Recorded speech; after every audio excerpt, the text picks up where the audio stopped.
10장부터 12장까지는 하나님께서 다니엘에게 보여주신 마지막 환상과 예언에 관한 말씀입니다.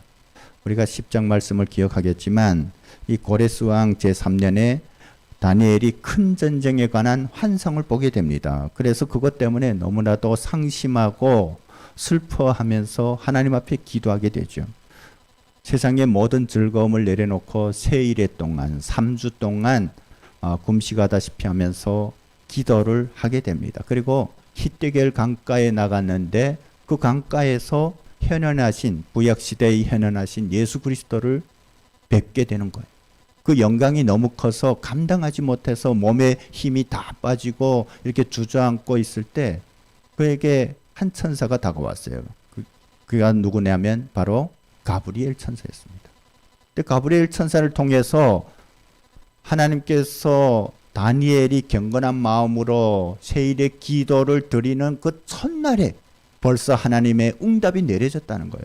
그리고 하나님께서 이 가브리엘 천사로 하여금 다니엘에게 가서 그 비밀을 보여주라고 보내셨는데 오는 도중에 그 바사 제국을 잡고 있는 악한 영의 방해 때문에 그 영들과 싸우느라고 늦어졌다고 했습니다. 그렇게 하면서 이제 너에게 보여줄 이 예언들은 앞으로 일어날 일, 먼 훗날에 일어날 일이라고 말합니다. 그러나 그것은 반드시 일어난다는 것이에요. 이미 하나님의 그 책에 다 기록된 사건이라는 것이에요.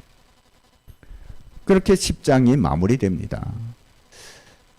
이어지는 11장은 그 바로 10장에서 연속하는 말씀이에요. 그리고 거기서 가브리엘 천사가 말한 그 하나님의 환상에 대한 그 예언들에 관한 것입니다. 이 하나님의 백성들을 둘러싼 세계의 역사가 인간에 의해서 혼돈과 혼란 속에서 무질서하게 흘러간다고 사람들은 생각할 수 있지만 그 모든 것을 하나님께서 아신다는 것입니다. 하나님께서 아시고 그 모든 것을 주관하신다는 것입니다. 이 11장에 보면 이 11장이 굉장히 길어요. 우리가 지금 11장을 왜 건너뛰었냐면 그 11장의 내용을 디테일하게 우리가 나누려고 해도 한 몇 달은 걸릴 것 같아요. 왜냐하면 11장에 하나님께서 주도해가는 역사적인 사건이 130여 개가 나와요. 그 130여 개의 역사적인 사건들에 대한 예언들이 기록되어 있습니다.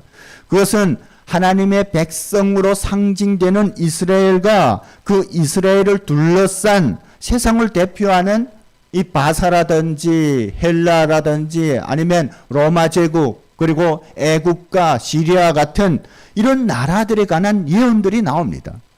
그 40몇 절 가운데 이 수많은 앞으로 이루어지게 될 그런 사건들이 나오는 거예요. 근데요, 우리가 그 말씀을 보게 되면 이제 아직 이루어지지 않은, 아직 생겨나지도 않는 그런 나라의 역사들까지도 디테일하게 하나님께서 예언하십니다. 그것을 통해서 이제 바사 제국이 멸망하고 헬라 제국이 세워질 때 그 나라가 또 분열되고 어떻게 멸망할 것이고 로마 제국이 어떻게 득세하고 이런 상황들이 다 나와요. 그리고 알렉산더 대왕, 그 헬라 제국의 알렉산더 대왕이 이제 먼 훗날에 태어나서 그가 어떻게 죽게 될 것이고, 그리고 이 알렉산더 대왕이 죽은 다음에 헬라 제국이 4개 나라로 갈라졌는데 그 가운데 그 셀루쿠스 왕조에서 훗날에 한 왕이 태어난다는 거예요. 안토니오쿠스 4세라는 그 왕이 태어나서 하나님의 백성들을 괴롭히고 핍박하고 하나님의 성전을 더럽히고 제사를 금지하고 그런 악행을 감행하지만 그도 결국은 비참하게 종말을 고하게 된다는 것에 대해서 세세하게 11장에서 적고 있습니다. 근데요, 놀라운 게 뭔지 아세요?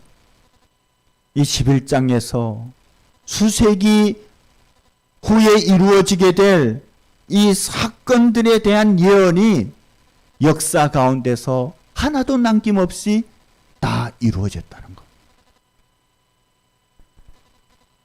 여러분, 이 예언이 너무나도 정확해가지고 일부 사람들은 그렇게 주장합니다. 아마 이 다니엘서 11장은 10장, 11장, 12장은 이 다니엘이 하나님의 그 영감을 받아서 집필한 말씀이 아니라 수세기 후에 이 바사 제국이 멸망하고 헬라 제국이 멸망하고 로마 제국 그때 시대쯤에 어떤 사람이 기록한 것일 것이다. 이렇게 주장하는 사람이 있습니다. 너무 구체적으로 하나님의 예언들이 계시되고 그것이 하나와 같이 이루어졌기 때문에 여러분, 세상 사람들은 그렇게 생각할 수 있어요. 그러나 이 모든 것은 다니엘이 살아있을 때 하나님께서 그에게 환상으로 보여주신 일입니다.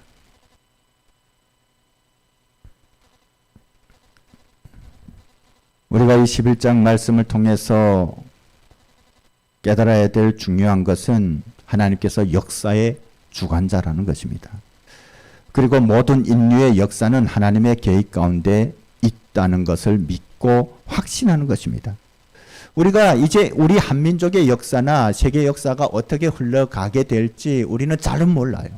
하지만 분명한 것은 하나님의 시간이 있다는 거예요. 때가 있다는 것입니다. 하나님의 계획이 있다는 것입니다. 그리고 그 마지막에는 우리를 향한 하나님의 구원의 완성이 있다는 거예요.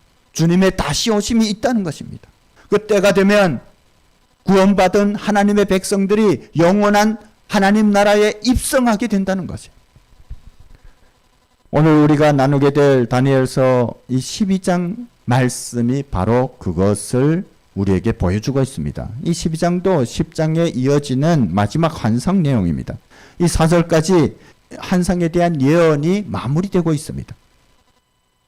이 11장의 내용처럼 역사는 하나님의 계획 가운데 그렇게 이루어져 가고 그 역사를 위해 우리가 눈으로 볼 수 없지만 하나님의 영적 전쟁들이 지금도 계속 이루어져 가고 있다는 거예요.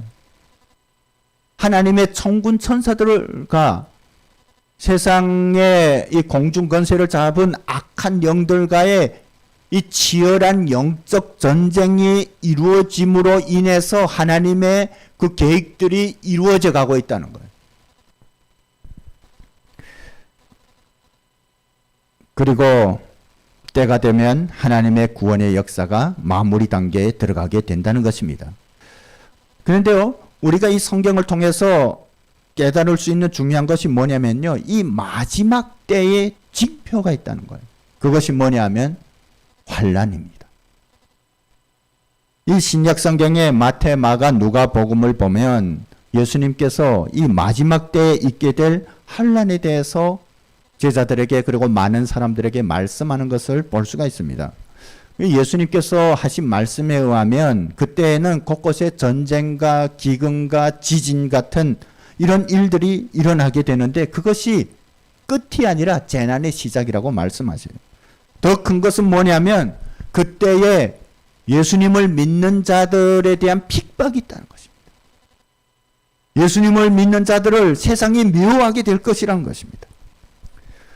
그때에 너무 힘들어서 예수님을 부인하고 실족하면 구원의 반열에 설 수 없다는 것입니다. 그때에는 세상 가운데서 사랑도 다 식어지게 될 것이라는 거예요. 그러면서 예수님께서 마지막에 중요하게 강조하는 말씀이 있어요. 그러나 끝까지 견디는 자는 구원을 얻으리라.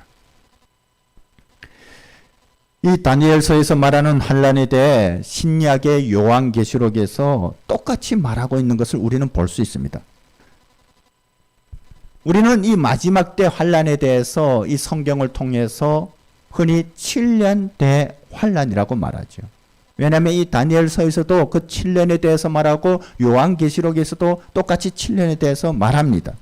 그런데요, 이 7년 대환란이라고 해서 주님께서 오시기 전 딱 7년에 어떤 대환란이 있다는 것이 아니라 이것은 상징적인 숫자예요. 이 마지막 때가 되면 이런 하나님께서 계획하신 그런 환란들이 있다는 거예요.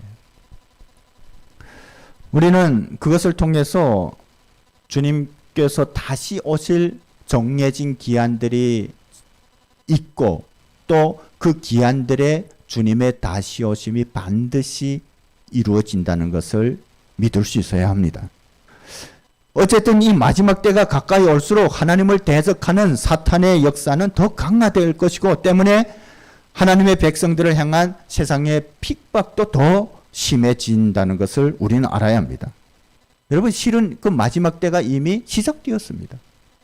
우리는 지금 마지막 때를 살아가고 있는 것입니다.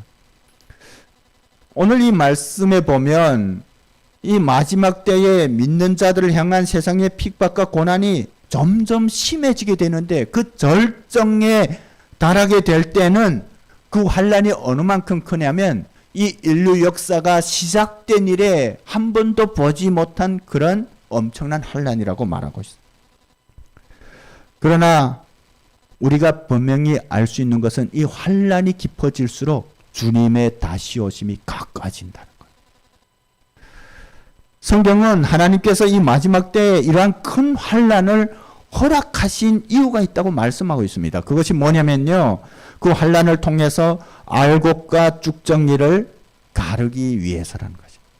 이 마태복음 3장에 보면 이 세례 요한이 예수님께서 공생애를 시작하시기 전에 이 사람들에게 그렇게 외칩니다. 그리스도께서 오시면 손에 키를 들고 타작마장을 깨끗하게 해서 좋은 곡식을 모아서 창고에 드리고 그리고 쭉정이는 꺼지지 않는 불에 태우실 것이다. 이것은 주님께서 이제 다시 오실 때 이루어지게 될 그 마지막 심판을 말하는 것이에요. 그렇게 하면서 사람들에게 회개를 촉구하는 장면이 나옵니다. 이 환란은요, 진정한 그리스도인, 참 그리스도인들을 구별하게 됩니다. 여러분, 이 결국에는 세상의 모든 사람들이 딱 둘로 갈라져요. 구원받는 자와 구원받지 못하는 자. 그 중간은 없어요. 구원받는 자는 어떤 사람이냐면요, 하나님의 생명책에 기록된 사람들입니다. 여러분, 생명책은 구원받는 자들을 위한 하나님의 명단이라고 할 수가 있습니다. 이 생명책에 이름을 올린 모든 사람들이 구원을 받게 되지만 이 생명책에 이름을 올리지 못했다면 그가 이 땅에서 살아있는 동안 대통령을 했던 왕을 했던 어떤 일을 했던 상관없이 그 누구도 구원을 받지 못하고 주님께서 다시 오시는 그때에 영원한 지옥불에 던져 고통을 당하게 된다는 것이에요. 요한계시록 20장 15절 말씀입니다. 한번 함께 읽어볼까요? 시작. 누구든지 생명책에 기록되지 못한 자는 불못에 던져지더라. 오늘 본문 2절 말씀처럼 주님께서 다시 오실 때 지금까지 이 땅에 존재했던 모든 사람들이 다시 부활하게 될 것이란 말이에요. 여러분, 우리가 주님께서 다시 오실 때 부활을 한다고 말할 때는 우리 믿는 자들이 구원을 받게 되는 것을 말합니다. 그러나 오늘 본문에 나오는 이 부활은 그것이 아니라 이 땅에 존재했던 모든 사람들이 주님께서 다시 오실 때 부활하는 것을 말해요. 왜 부활하냐면 심판대 앞에 서기 위해서 부활해요. 심판대 앞에 서서 그 가운데서 살아생전에 예수 그리스도를 믿고 구원을 받은 사람, 끝까지 환난 가운데서도 믿음을 지켰던 사람, 생명책에 이름을 올렸던 사람은 이 영원한 하나님 나라에 들어가게 되지만 이 살아있을 때 자기의 욕망 가운데, 죄악 가운데 살았던 사람, 그래서 생명책에 이름을 올리지 못했던 사람들은 지옥에 떨어지게 된다. 그 2절 말씀에 이미 몸이 죽어서 흙으로 돌아간 자들이 다 부활한다고 말하고 있죠. 이것에 대해서 요한계시록에서 더 구체적으로 말씀하는 것을 우리는 볼 수가 있습니다. 요한계시록 20장 12절 13절 말씀입니다. 한번 볼까요? 또 내가 보니 죽은 자들이 큰 자나 작은 자나 그 보좌 앞에 서 있는데 책들이 펴 있고 또 다른 책이 펴져 있으니 곧 생명책이라.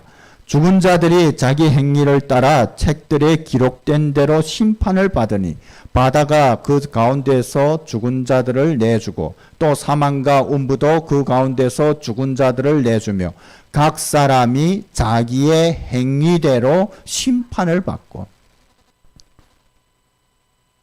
세상에 살았을 때 그가 이름이 있던 어떤 큰 직위를 가졌던 상관없이 다 심판대 앞에 서게 된다는 것이죠. 여러분, 이 책이 하나가 아닙니다. 생명책도 있고 또 다른 책이 있는데 그것은 우리의 모든 행위들이 기록된 책이라고 할 수 있습니다. 정말 하나님이 기억력이 안 좋으셔서 뭐 책에다 일일이 다 적고 이랬다는 것이 아니라 상징적이에요. 그러면서 말합니다. 바다가 그 가운데서 죽은 사람. 어떤 사람들은 고기 잡으러 갔다가 태풍에 휘말려서 이렇게 죽은 사람이 있을 수도 있어요. 그리고 음부도 그 가운데서 죽은 자를, 땅에 묻힌 사람. 이것은 뭘 말하냐면 이 지구상에서 존재했던 모든 사람이 하나님의 때에 다 다시 살아나게 된다. 그러면 이 생명책에 올린 사람들은 어떤 사람일까요? 방금 우리가 나눴던 것처럼 예수님의 말씀에 의하면 환난을 끝까지 견딘 사람들입니다. 그 말씀은 한번 주님을 믿는다고 고백하거나 내가 어느 때에 교회에 다녔어, 그것 때문에 우리가 생명책에 오른다는 말이 아니에요. 우리가 예수 그리스도를 믿는다고 고백하고 우리가 이 땅에서 살아가는 동안에 어떤 시련이 있고 환난이 있을지라도 끝까지 믿음을 잃지 않고 주님을 의지한다면, 주님을 믿는다면 그런 사람들이 생명책에 기록된다는 것입니다. 그런데 오늘 본문은 우리 그리스도인들에게 의미심장한 교훈의 말씀을 제시하고 있는 것을 볼 수가 있습니다. 3절 말씀을 함께 읽어보겠습니다. 시작. 지혜 있는 자는 궁창의 빛과 같이 빛날 것이요 많은 사람을 옳은 대로 돌아오게 한 자는 별과 같이 영원토록 빛나리라. 여러분, 이 말씀이 무슨 말씀이라고 생각하세요? 지혜 있는 자 궁창의 빛과 같이 빛난다고 했어요. 그리고 많은 사람을 옳은 대로 돌아오게 한 자는 별과 같이 영원토록 빛난다고 했어요. 여러분, 이 말씀을 우리가 깨닫기 위해서는 먼저 구원받는 사람들이 받게 될 하나님의 칭찬과 상급에 대해서 알아야 됩니다. 여러분, 우리가 하나님 앞에 섰을 때 받게 될 칭찬과 상급이 다 동일합니까? 동일하다고 생각해요? 여러분, 천국은 평등하다고 생각해요? 아니에요. 우리가 주님 앞에 섰을 때 받게 될 칭찬과 상급은 그 사람의 믿음에 따라 다 다르다는 것이에요. 우리가 예수님을 끝까지 믿고 구원을 받고 천국에 들어가게 되면 다 똑같을 것이라고 생각하지만 주님으로부터 받게 될 칭찬과 상급에 따라 차이가 난다는 거예요. 여러분, 생각해 보세요. 만일 다 똑같다면 그것보다 또 불공평한 게 어디 있습니까? 하나님은 공평하신 하나님이신데 예수님께서 십자가에 달리실 때 예수님 양옆에 두 사람도 달렸어요. 그 사람은 예수님처럼 의로움 때문에 달린 것이 아니라 살인 강도 죄악 때문에 달렸어요. 그래서 그 위에 올라서까지도 예수님을 조롱했습니다. 그때 한 사람이 자기의 잘못을 깨닫고 예수님이 하나님의 아들이신 것을 알고 회개하며 주님께 요청합니다. 그 마지막 순간에 예수님을 믿고 구원을 받은 거예요. 강도질하다가 죄를 짓다가.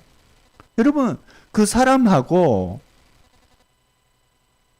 하나님의 사명을 위해서 모든 일생을 바쳐온 사도 바울과 같은 그런 믿음의 선진들의 삶이 그리고 그들에게 주어지는 칭찬과 상급이 똑같다면 여러분, 그것만큼 불공평한 것이 어디 있어요?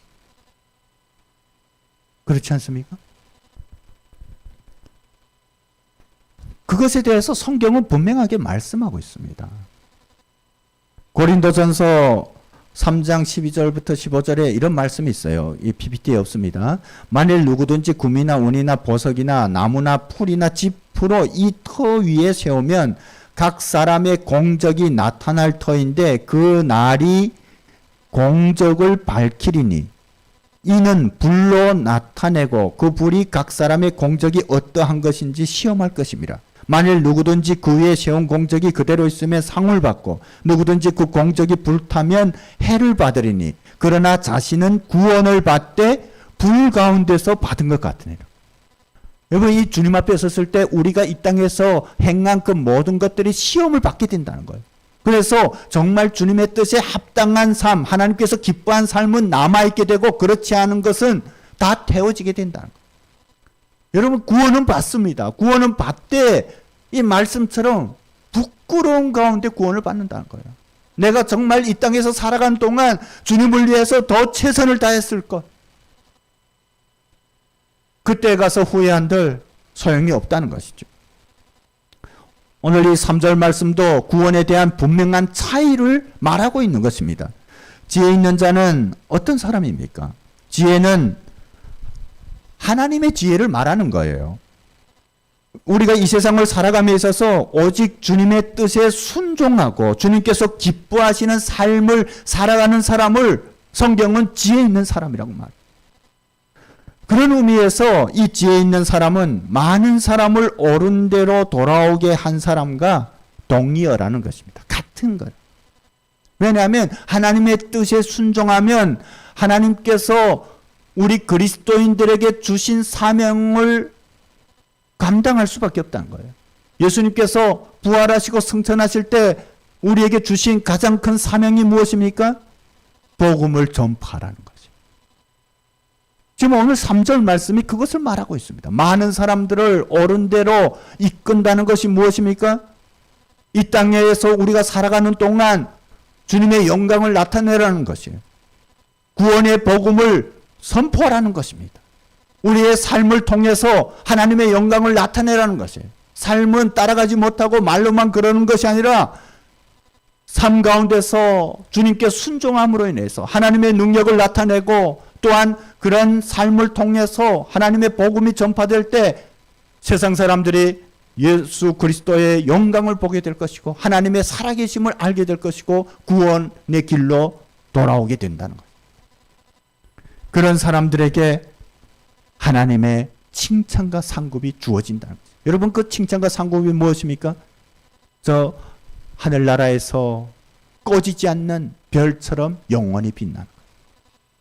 어떤 사람은 그렇게 착각할 수 있어요. 아, 그냥 이 땅에 사는 기간 좀 귀찮지 않으면 좋겠다. 내가 예수님을 믿어도 좀 귀찮지 않으면 좋겠다.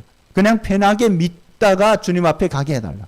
그래서 전도 같은 게 나한테 적성이 맞지 않다. 이렇게 말하는 사람들이 있어요. 아, 그냥 칭찬과 상급을 한번 받지 못하면 어떠냐. 그런데 그것은 엄청난 착각이에요. 여러분, 세상에서 우리가 받게 되는 칭찬과 상급은 시간이 지나면 그 칭찬의 감동이 사라져요. 그리고 받은 상급은 소모됩니다. 소멸행위라는 것이죠. 그러나 마지막 때 주님 앞에 섰을 때 우리가 받게 될 칭찬과 상급은 소멸행위 아닌 영원한 것이라. 여러분, 이 땅에서의 삶을 하나님 나라에서 우리가 가게 될 그 영원과 비교할 때 이 티끌에 비교합니다. 아침에 이슬만큼 잠깐의 순간이라고 성경은 말하고 있습니다. 이 영혼을 위해서 이 잠깐의 시간을 하나님을 위해서 산다면 우리가 영원히 주님 앞에서 그러한 칭찬과 상급 그 영광 가운데서 살아가게 된다는 것이에요. 여러분, 구원을 받았다고 해서 모든 사람들이 저 하늘나라의 별처럼 영원히 빛나는 것이 아니라는 것이에요.